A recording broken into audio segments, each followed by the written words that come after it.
That was great. And action. Mary! Oh, that Mary is the very theme I came to talk of. Oh, tell me, Juliet, how stands your disposition to be married? Well, think of marriage now. Younger than you, here in Verona, ladies of esteem already made mothers, and by my count, I was your mother much upon these years that you are now a maid. Therefore, in brief, the valiant Paris seeks you for his love. Oh, yep. Well, Verona hath not such a flower. Tell me, can you love the gentleman? Tonight you shall behold him at our feast. Read over the volume of young Paris's face and see delight writ there with beauty's pen. Examine every married lineament and see how one another lends content in what, obscured in this fair volume, find hidden in the margent of his eyes. Oh, this precious book of love, this unbound lover, to beautify him only needs a cover. That book, in many eyes, doth share the glory with gold clasp, locks in the golden story. So shall you share in all that he doth possess, by having him, making yourself no less. Speak briefly. Can you like of Paris's love?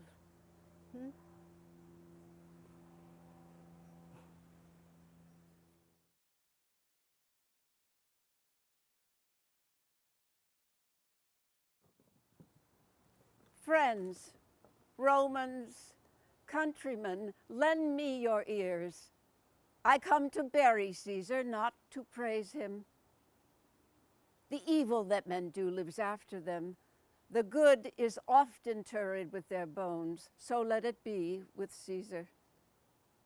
The noble Brutus hath told you that Caesar was ambitious. If it was so, it is a grievous fault, and grievously hath Caesar answered it. Here, under leave of Brutus and the others, for Brutus is an honorable man. So are they all honorable men. Come I to speak in Caesar's funeral. He was my friend, faithful and just to me.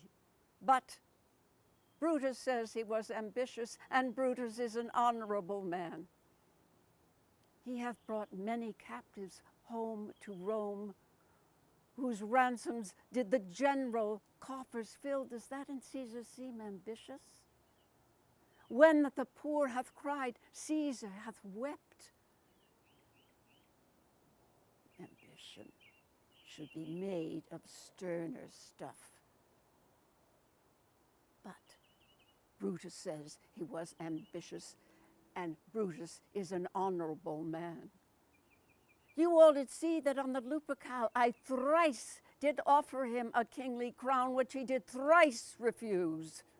Is that ambition? Yet Brutus says he was ambitious, and sure, he is an honorable man. I speak not to disprove what Brutus spoke. Yet here I am to speak what I do know. You all did love him once, not without cause. What cause withholds you now to mourn for him? Oh, judgment! Thou art fled to brutish beasts, and men have lost their reason.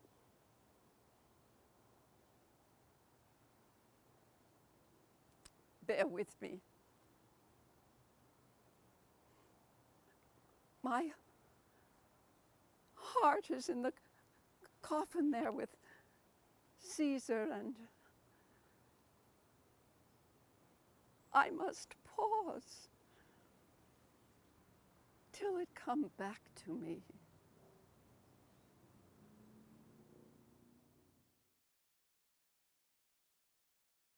of what greatness is promised thee. Lay it to thy heart, and farewell. The raven himself is hoarse that croaks the fatal entrance of Duncan under my battlements. Come, you spirits that tend on mortal thoughts.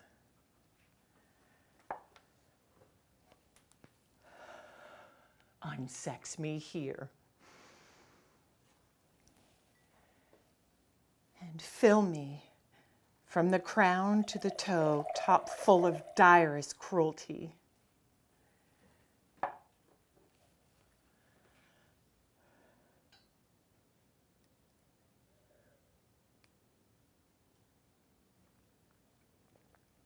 Make thick my blood.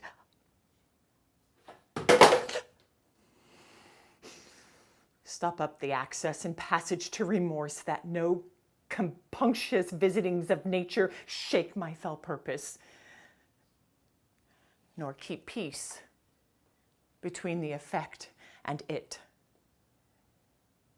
Come to my woman's breast and take my milk for gull, you murdering ministers, wherever in your sightless substance you wait on nature's mischief.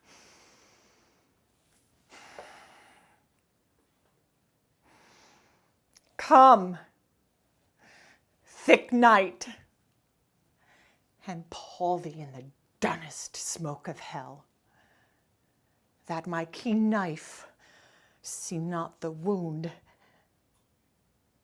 it makes.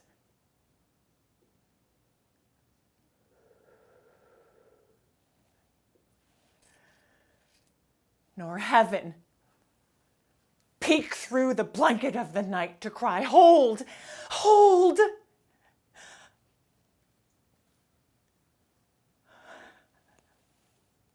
Great glums.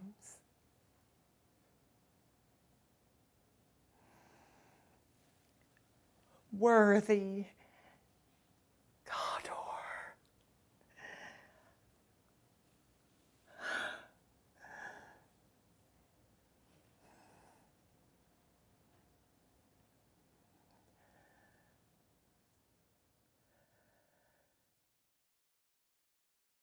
Switch, take two. I'm over here now, okay? Where hast thou been, sister? A sailor's wife had chestnuts in her lap, and munched and munched and munched. Give me, quoth I, a right thee wit! The rum-fed runyon cried. Her husband's to Aleppo gone, master, O tiger, but in a sieve I'll thither sail, and like a rat without a tail, I'll do, and I'll do. Give me your wind. I myself have all the other, and the very ports they blow, and all the quarters that they know. 'Tis the shipman's guard. I'll drain him dry as hay. Sleep shall neither night or day hang upon his penthouse lid. He shall live a man.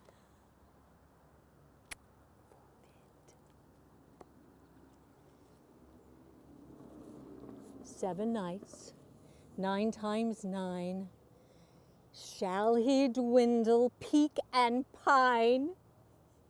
Though his bark cannot be lost, it shall be a tempest toss.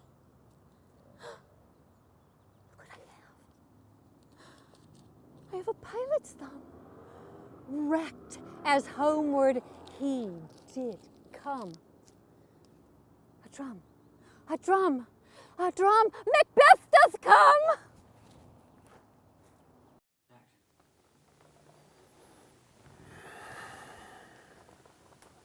If it were done when 'tis done, then it were well it were done quickly. If the assassination could trammel up the consequence, and catch with his surcease success.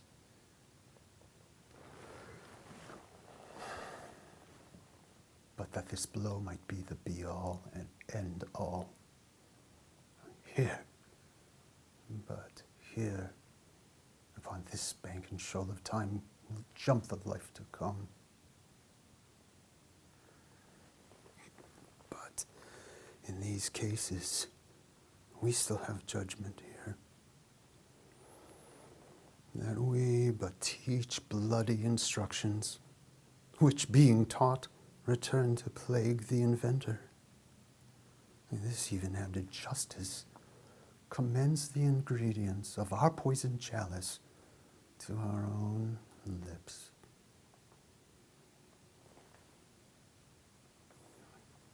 He's here in double trust. First, as I am his kinsman and his subject, strong both against the deed. Then, as his host, who should against his murderer shut the door, not bear the knife myself. Besides, this Duncan hath borne his faculties so meek, hath been so clear in his great office,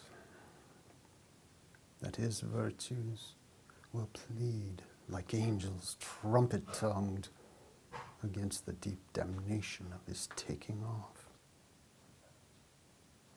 And pity, like a naked newborn babe striding the blast, or heaven's cherubim horsed upon the sightless couriers of the air, shall blow the horrid deed in every eye, that tears will drown the wind.